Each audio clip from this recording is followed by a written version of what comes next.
Sanin kowa ne dai kowane ɗan adam akwai irin baiwar da Allah ya masa, mace ko namiji, yaro ko babba, wasu kan bayyana ma al'umma, wasu kuma a lulɓe suke. Kamar yadda aka sani ne sau da yawa akan samu tagwaye da wani irin baiwa ta musamman, wato samun kamanceceniya wurin aiwatar da wani abu ko kuma hana faruwar wani abu musamman mummuna. Wannan shi ake kira da ƙwari ko ƙofi. A don haka ne ma wasu mutanen ke gudun ɓata ma 'yan biyu rai. Kwatsam shirin ta ya kicibis da wasu 'yan biyu waɗanda Allah ya ma baiwar zana taswirar ɗan adam, kayayyaki da sauran halittu. Kowane abu da yawanci tare muke farawa.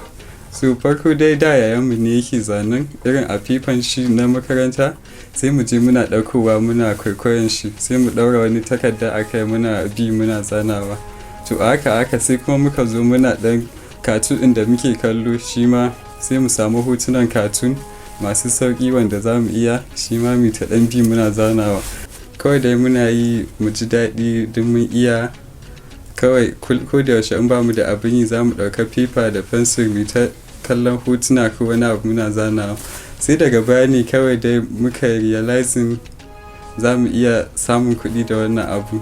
To shi ne kawai muka fara, sai mu posting, don mutane suka gani suka ce suna so a zana su, sai mu ce su biya kuɗi. Kuma masha Allah mutane da yawa suna so, sai su tura mana hotunan su, sai mu zana sai su biya mu kuɗi.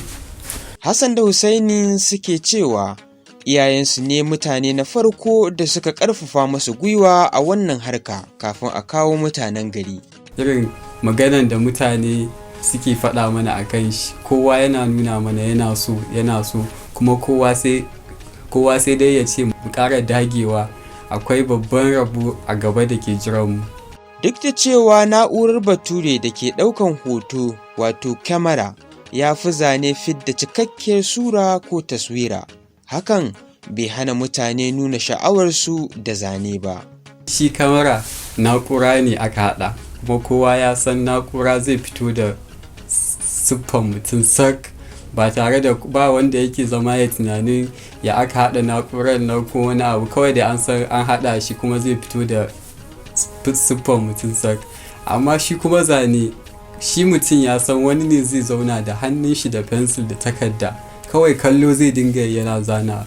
Tunanin wannan shine ya sa mutane suke son zane, saboda taya mutum ɗan adam zai zauna kawai ya kalla hoto ya fito da shi kuma a fefa da amfanin hannun shi da fensil kawai. To shine ya sa mutane suke son zane, duk da kuma dai akwai kamera da ke ɗaukan mutane. 'Yan biyun suka ƙara da cewa zanen nan na ba da sha'awa ga mutane, don haka kusan ko ina ana iya rataye shi.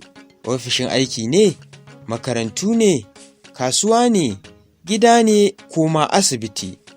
To wai tambayar a nan ita ce, ko akwai wani ƙalubale da sukan fuskanta a wannan sana'a tasu? Za ka ga wani lokaci wasu sun ce a zana su, sai mun fara mun yi zanen mun gaba, sai ka ga kuma mun masu message wasu an samu ba, kuma bayan sun sa mun ɓata lokacin mu mun masu zane, sai kuma an zo an gama sai ya zo kuma basu an samu ba. Hakanan ba za mu sake jin su ba, shikenan kawai ya wuce. Wannan babban ƙalubale ne da muka fuskanta lokacin da muka fara. Daga baya da muka gano haka, sai muka zo muka daina ma farawa, sai mutum ya biya kuɗi tukunna. Hassan da Husaini sun yi kira ga 'yan uwansu matasa akan kowa ya tashi tsaye don magancewa zaman kashe wando. Na farko dai mutum ya zauna ya tunanin abin da ya iya sosai a duniyan nan. In ya zauna ya yi tunanin abin da ya iya, abin da yake so sosai, ya tunanin abin da yake so sosai da yake sa shi ya ji daɗi in yana yi, ba wai abin da za a sa shi dole ya yi ba. In aka sa mutum dole ya yi abu ba zai ji daɗin yin shi ba. Amma in mutum yana son abin sosai, ya dinga yi ko da yaushe, wata rana zai zama wannan abin da yake yi sosai zai zama hanyar samun kuɗin shi. Kuma kuɗin ba shi ne komai ba, mutum da ya zama yana jin daɗin abin da yake yi shi ne babban abin da shawarar da zan ba ma samari. Kuma shaye-shaye a dinga ba shi ne hanya ba. Shaye-shaye zai kai mutum ƙarshe ne, zai sa mutum ya yi saurin daina gane abubuwa ne kawai. Amma kuma in mutum ya natsu ya samu abin yi na hannu, shi kenan kawai zai dinga samun abin da zai dinga yi ko da yaushe.